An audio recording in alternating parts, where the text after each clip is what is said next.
तो ये क्या कह रहे हैं जरा ध्यान से देखिएगा। मेरे पास नॉन लीनियर स्पेस है एट्स। जो एट्स है उसका डायमेंशन आर्बिट्ररी है। एट्स के बारे में कुछ नहीं कहा गया है।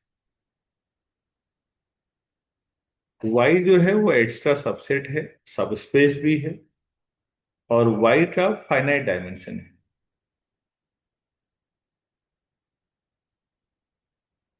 तो अगर फाइनाइट डायमेंशन वाला सब स्पेस है तो फिर ये गारंटी है कि वो कंप्लीट ही होगा। मतलब उसकी कंप्लीटनेस पे चर्चा हम आगे को नहीं किया करेंगे।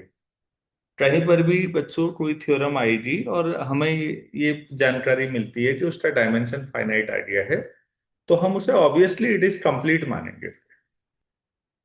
तो अब आप ये समझिए, जब आप बीएससी करते थे और लीनियर अलजेब्रा पढ़ते थे तो वहां सभी फाइनाइट डायमेंशनल थे ना, एन डायमेंशनल वेक्टर स्पेस। बल्कि चैप्टर का नाम ही ये- फाइनाइट डायमेंशनल वेक्टर स्पेस था। तो अगर वहां नॉर्म डिफाइन हो सकता है तो ये मान के चलिए वो सब के सब जो आपने पढ़े हैं वो कंप्लीट ही हैं, उनमें कंप्लीटनेस चेक करने की जरूरत नहीं है।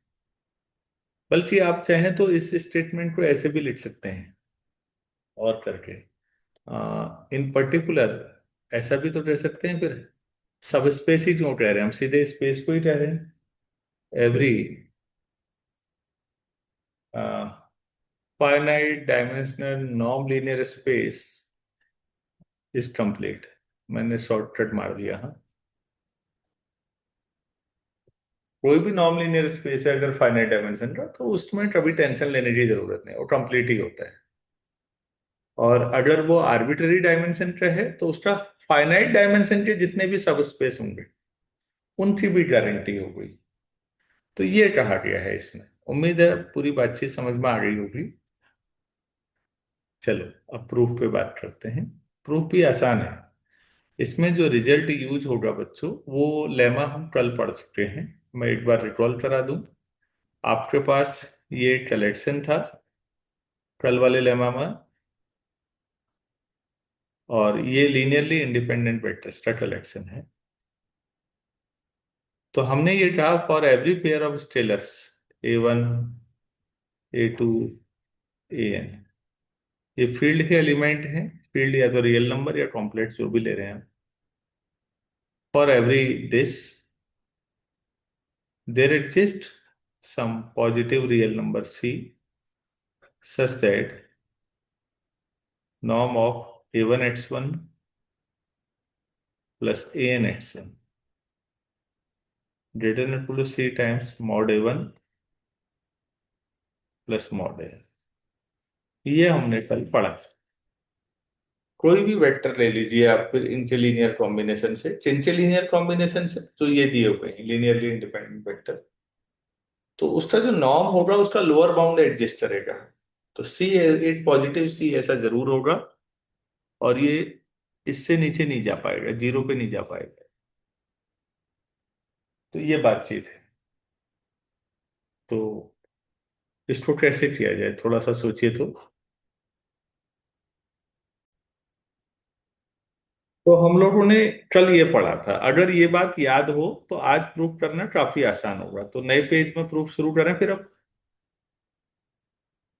यस। हम्म।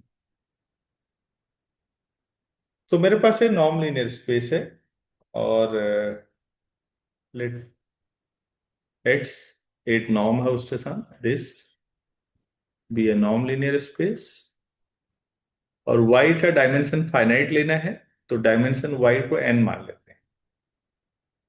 तो जाहिर सी बात है एक बेसिस लेना पड़ेगा। Let E1 E2 up to EN be a basis of Y.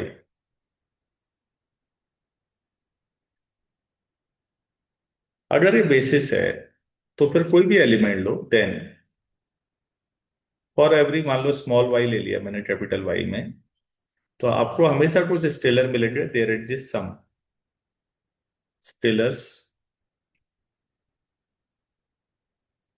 A1 A2 up to an such that जो y होगा वो A1 E1 plus A2 E2 plus AN होगा। ये जानकारी हम सबको पहले से ही होती है, मतलब जब बेसिस है तो ऐसा ही कुछ होगा, ये कोई बड़ा मुद्दा नहीं है। बेटा मुझे व्हाइट बोर्ड क्या दिखाना है, आप ध्यान से समझो, पहले व्हाइट बोर्ड कंप्लीट दिखाना है, तो मुझे ट्रॉसी सीक्वेंस लेना चाहिए ना वाई में, और ये दिखाना चाहिए कि वो आर्बिटरी ट्रॉसी सीक्वेंस है और वो वाई के ही किसी पॉइंट पे कन्वर्स करेगा, तो वाई कंप्लीट हो जाएगा। तो मैं एक ले लेता हूं, let Y N be a ट्रॉसी sequence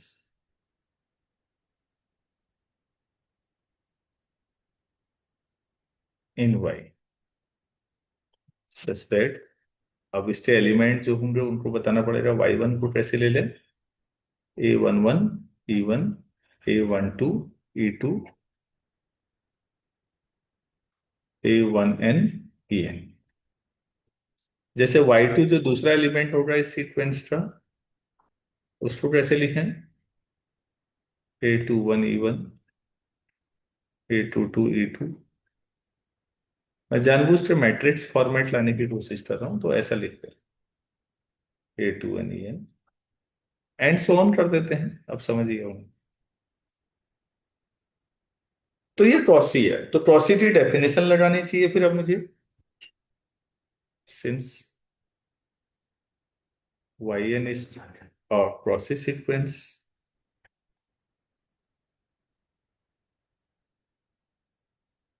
so for every epsilon greater than 0 there exists some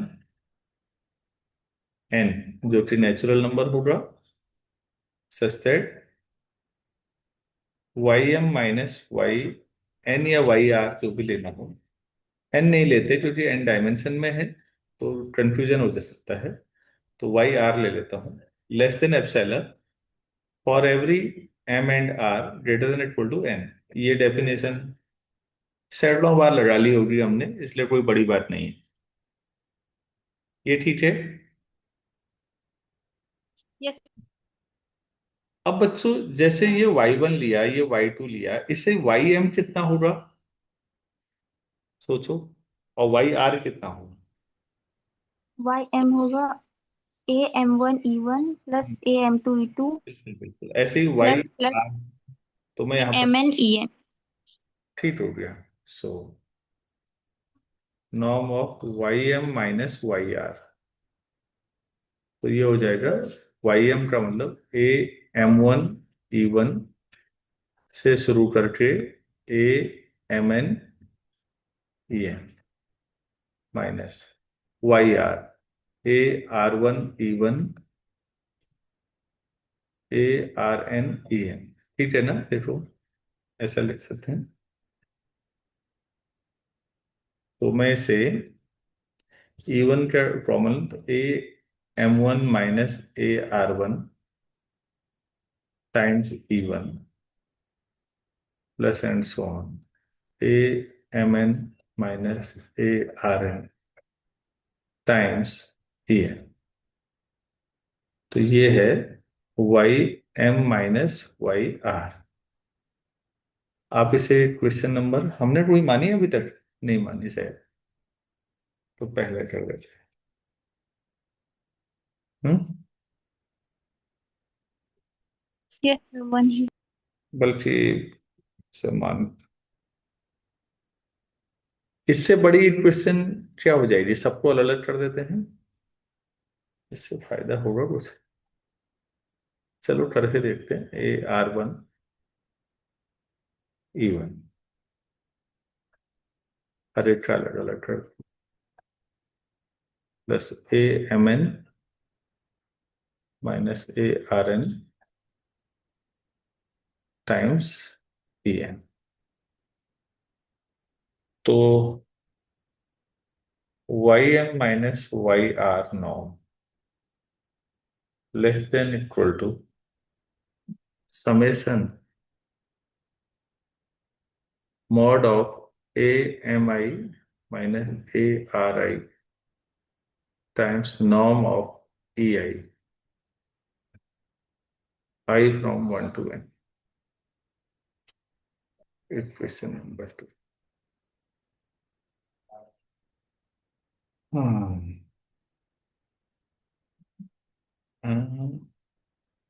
हम जो हमने कल लेमा पढ़ी है उसको कैसे लगाएंगे?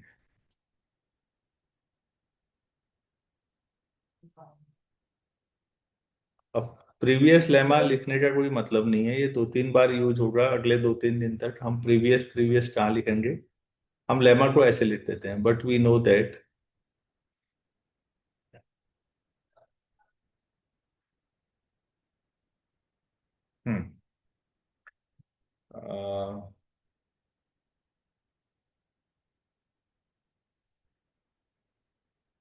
A M one minus A R one, जो ऊपर वाली टर्म है, times e one plus and so on a M N minus A r n times e n, ये है। तो इससे छोटा, इसका इन्फीमम एडजस्ट करता है C times mod of A M one minus A R one plus and so on last में A M N minus A R.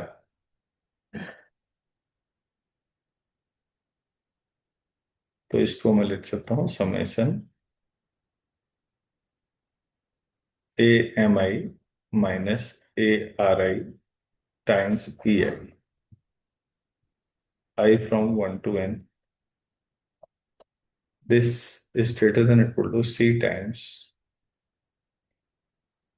summation mod of a m I minus a r I from 1 to n. हम्म, ठीक। अब ये देखिएगा, हमने ये use किया है, process sequence होने की शर्त ये है कि एप्सिलॉन से छोटा y m minus Y r है। ठीक हो गया। तो देखिए मैं इसको यूज कैसे करता हूँ।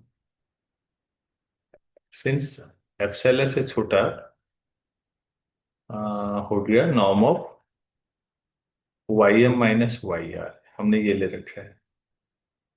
और ये किसके बराबर है? Y m minus Y r. अभी देखिए हमने कहीं लिया तो था, इक्वेशन 1 उसके बराबर है। तो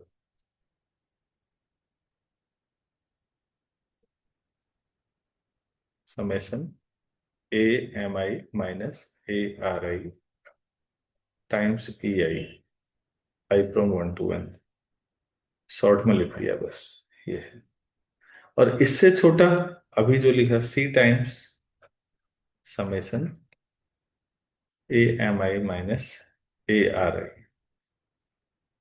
आई फ्रॉम 1 to n। तो हमने ये लिख दिया, देखो एप्सिलॉन से छोटा ये था और उससे छोटा हमने ट्वेल्व वाली लेमा लगा के ये कर दिया। यहां पर देखो, ये इक्वेशन 3 में जो किया है। तो अब हमारे पास आ गया बच्चों, मैं राइट वाले को लेफ्ट साइड लिख रहा हूं। So C times summation mod A M I minus A R I from 1 to n, this is less than epsilon है। तो it means summation mod A M I minus A R I this I from 1 to n, this is less than epsilon by C. C positive है इसलिए कोई दिक्कत नहीं है ऐसा लिखने। फिर कल भी हमने किया था ऐसा कि सारा सम जो था वो लेस देन 1 था, तो हर एक टर्म 1 से छोटी थी। ऐसे ये सारा सम एप्सिलॉन बाई सी से छोटा है। तो क्या मैं ये लिख सकता हूँ कि mod of A M I minus A R i mod, पूरा सम ही जब छोटा है तो हर एक टर्म जो होगी छोटी होगी, सभी पॉजिटिव हैं for every i equal to 1 2 3 up to n। क्या मैं समझा पाया ऐसा? Yes sir. अगर मैं ऐसा लिख पा रहा हूं बेटा, तो ये क्रॉसिस सीक्वेंस की ही कंडीशन आ रही है फिर फॉर एवरी एंड यहाँ एम और r greater than equal to n तो है ही। तो इसका मतलब क्या, ऐसा नहीं लग रहा है कि जो मेरे पास ये सीक्वेंस है a M i, this implies मतलब दिस इज और Cauchy sequence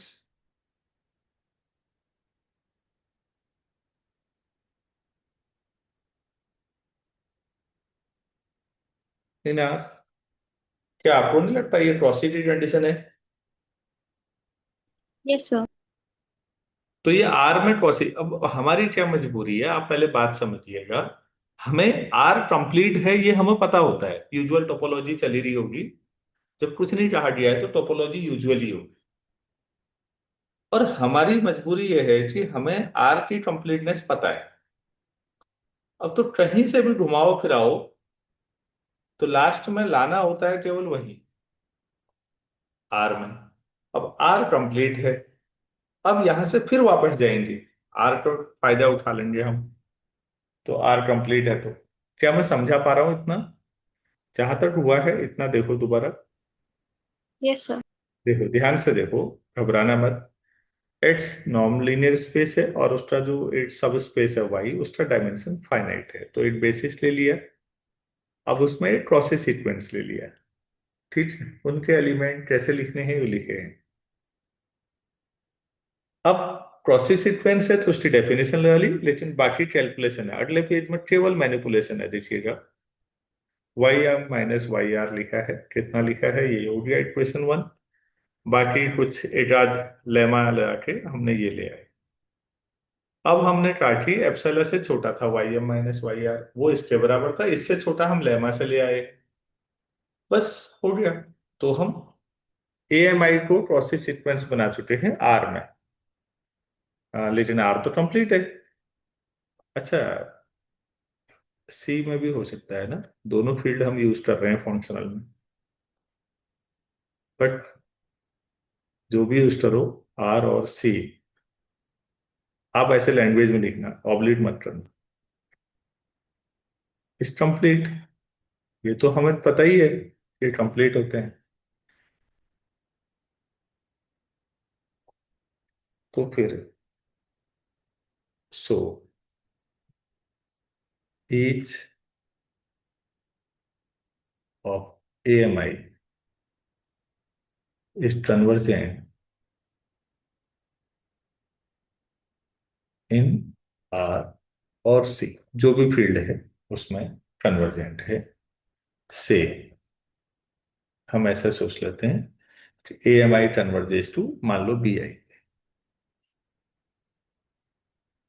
belongs to R और सी, जिसका भी पॉइंट है। कब?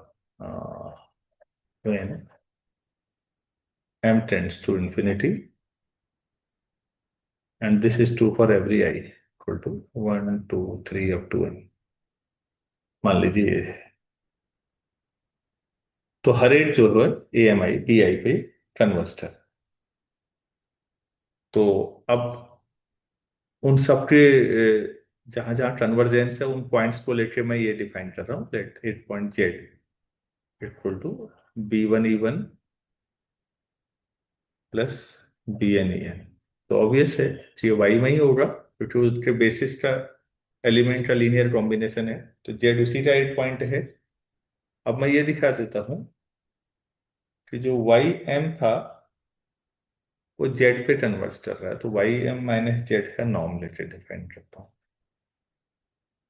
तो वाई एम क्या था, अभी हमने लिखा था, देखिए पीछे, a M one v one plus a M n e n, ऐसा ही था ना पीछे, देखिएगा, माइनस जेड आपने ऊपर लिखा है, b one e one plus b n e n, ये हमारे पास हो गया। तो ये कितना आ गया, normal a M one minus b one times e one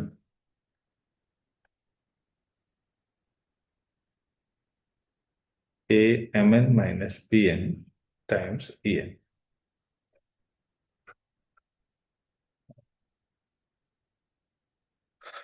hmm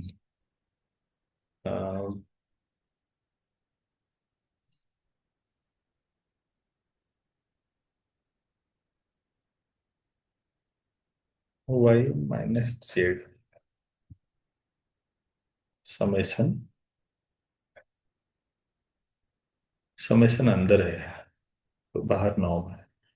summation कितना है, इनइक्वलिटी नहीं लगा रहा हूँ, बराबर ही रख रहा हूँ।